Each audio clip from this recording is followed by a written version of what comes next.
അതായത് ഞാൻ പറയുന്നത് അന്ന് നമ്മളെ ചാനൽ ചർച്ചയിൽ വന്നിരിക്കുന്ന നമ്മൾ ഓപ്പോസിറ്റ് വന്നിരുന്ന BJP നേതാക്കന്മാരുണ്ട്. അവർ ആ ചാനൽ ചർച്ചയിൽ നിന്ന് നമുക്ക് മനസ്സിലായ ചില കാര്യങ്ങളുണ്ട്. അവർക്ക് ലക്ഷദ്വീപ് എന്താണെന്നോ ലക്ഷദ്വീപ് എത്ര ഐലൻഡ് ഉണ്ടെന്നോ എന്തൊക്കെയാണോ എന്ന് പോലും അവർക്കറിയില്ല. അവർ പറയാണ് കോൺഗ്രസിലേക്ക് പോയിട്ടുണ്ട്.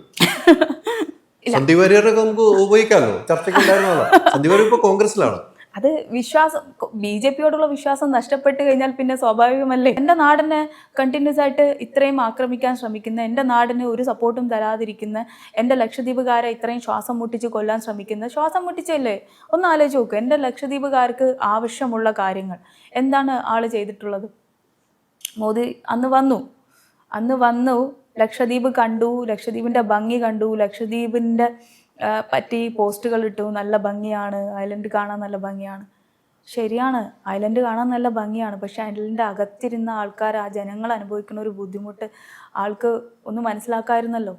ആ ഹോസ്പിറ്റൽ ബേസിക് നീഡല്ലേക്കാണ് ഞങ്ങളുടെ ഒക്കെ.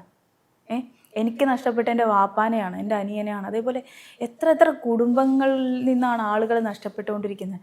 ഈ ആളുകളുടെ ഒക്കെ ഒരു വികാരം മനസ്സിലാക്കാറുന്നില്ലേ? നമ്മൾ ആവശ്യപ്പെടുന്ന എന്താണ്? ബേസിക് നീഡല്ലേ. ടൂറിസം നടത്തിക്കോ, നിങ്ങൾ നടത്തണ്ടെന്ന് ഞങ്ങൾ ആരും പറഞ്ഞിട്ടില്ലല്ലോ. പക്ഷെ ഞങ്ങൾക്ക് ആവശ്യമുള്ളൊരു ബേസിക് നീഡ് തന്നിട്ട് പോരെ.